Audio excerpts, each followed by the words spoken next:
Well, the Arsenal was set out in it was one big place, but it had 4 gates, like 1, 2, 3, 4 Arsenal gates along the Plumstead Road, and but they were all different gates to go in for different areas that you were working in the Arsenal. But the danger building was in the 4th gate. And that was where you worked? That's where I worked, like during the war. The latter part, well, the war was still on.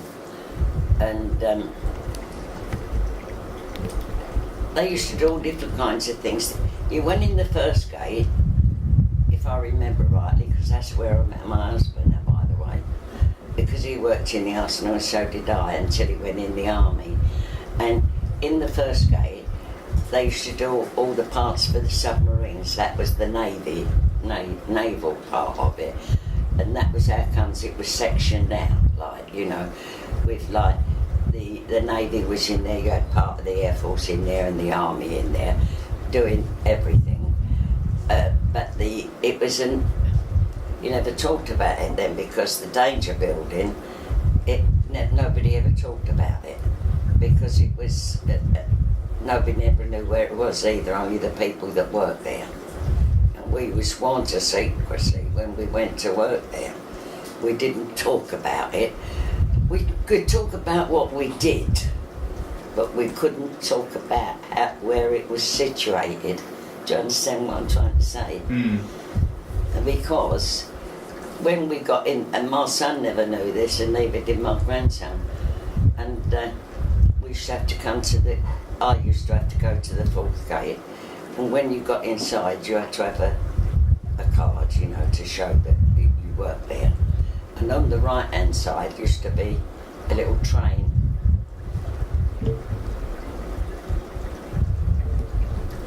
Yeah, as you got in the main gate, and there was always security guards and everything there, you know, checking like you do have. And on the right hand side was a train that used to pick up the people that worked in the danger building, because although we're talking about Plumstead Road, it's way back here, but the Arsenal actually went right down as far as the Thames. So it was quite a wide expanse. Okay. Yeah, it was quite a wide expanse, like it was quite a big place to be. That's the thing that sometimes annoys me, because you hear of all these things about the Army and the Air Force and all that, but they never do talk about what the people did on munitions. And it wasn't easy, Richard, I'll tell you. It really wasn't easy. And you've got to remember, I was only 16, and it sticks in my mind now, you know, when I do think. I mean, when it was all over, you forget all about it. It was a big worry for my mum and dad, because, I mean, my brothers was in the forces, and I really wanted to go in the land army like Auntie.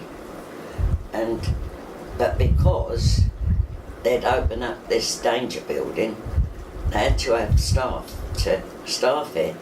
So instead of going into the land army, which I wanted to do, they put me in the Arsenal.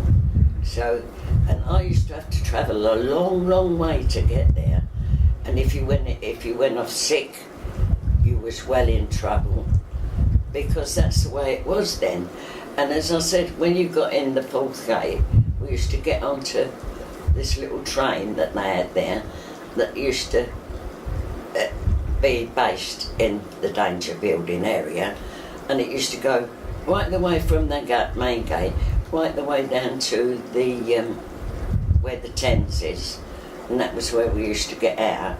And it was quite a big area, but it wasn't brick buildings. This is what Stephen wanted to know about.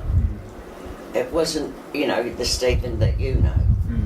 He wanted to know about it because they were all wooden sheds, like proper ones, sheds, but they were spread out if you know what I mean.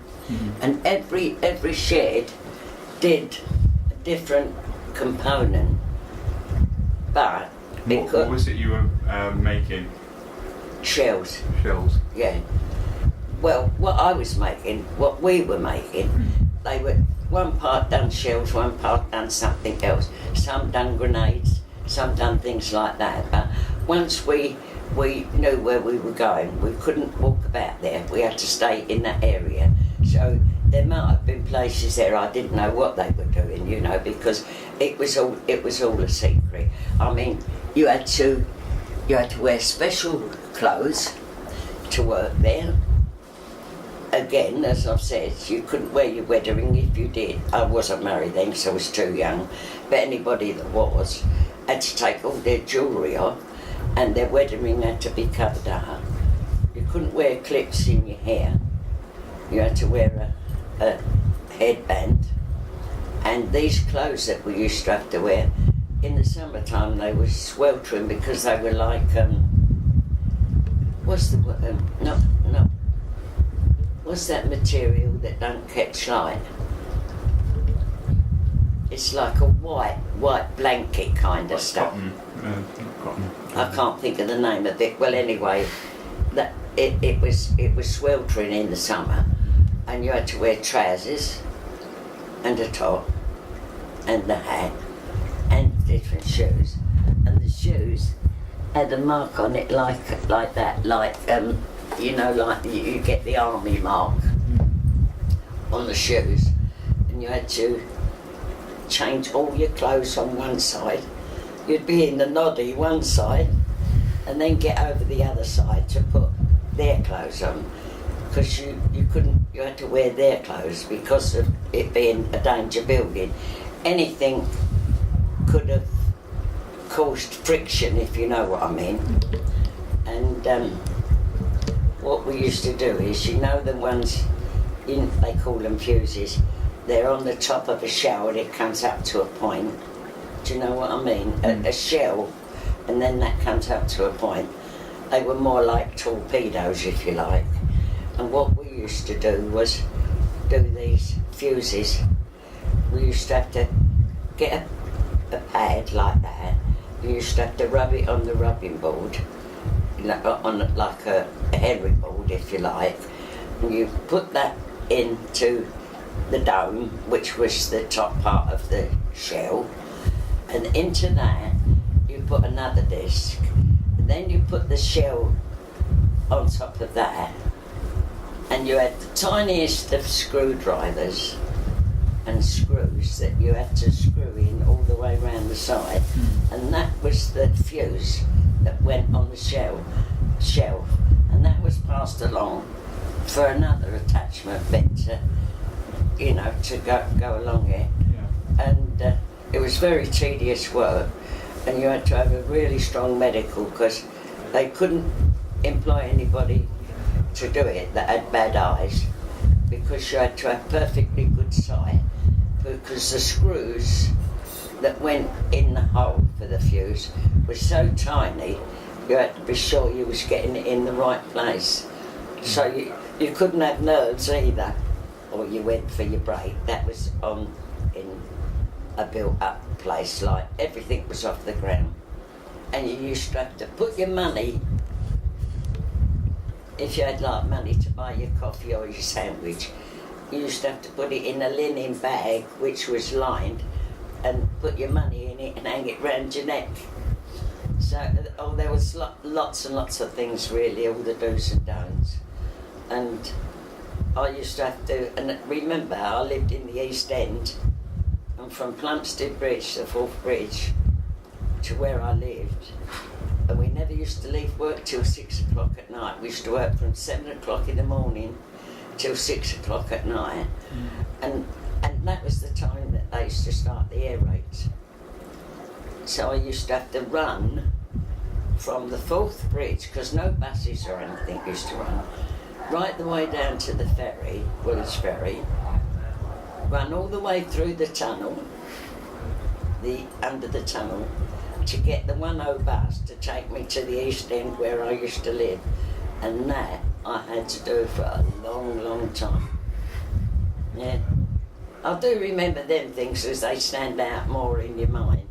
I mean, I've tried to contact people that I worked with, which I knew that there's only one woman, and that was a funny thing because our poor lady, they used to call them overseers in there. Her name was Kitty Innes, and she was the woman in charge, you know. And believe it or not, I didn't know this until lots of years afterwards. She married, Kitty Innes married one of my mum's cousins. Really? And it wasn't until we moved into the prefab that we had, I looked across the road one day and I thought, God, that looks like Kitty. And when I walked across the road, she put her arms out and she said, you're the only one that's left. She said, I can't get in touch with nobody else. She said, I married his cousin, and who am I looking at? Who we used to work together in the Woolwich Arsenal. And then it started. Oh, yeah, we did this, we did that. But they're the things, I suppose, really, that stood out in your mind, you know, because it was trying times. And I wouldn't go, I told you, I think I told you. And because I used to run through, well, I mean, I was younger then, because I used to run all along Plumstead Road, and the siren used to go at 6 o'clock. I was a bit of a daredevil, I must admit. And I've been grabbed so many times up that Plumstead Road, you just wouldn't believe it, by the police. Get down the shelter! Because they used to dive bomb you, know, the Germans did. If you were walking along the road, they'd machine gun you. Anyway, I used to put me down the shelter, and as soon as he moved away, I used to run out again, and then I'd get picked up somewhere else. But I knew as soon as I got to the tunnel, I'd be all right there. There's only one thing that I did it, Phil, because I said to my mum, I said, well, if we're going to go, we'll all go together. And my mum wouldn't move out of her place until I got there. And she used to have me dinner ready, and we used to have to go down the Anderson shelter. That was half full of water. But there you go. I'm still here, Richard. Still was named, but then again, sometimes and we used to have, that's one place where I saw him as well. Didn't like him. We used to have Ensa concerts in there, you know. We used to have like some of the stars and that. I've seen Vera Ling in person in Ensa concert, and we used to have a singer, I couldn't stand him. You probably don't know him anyway, but anybody my age might. He was a black soul singer, but he had a lovely voice, and his name was Hutch. No, I don't know who this is.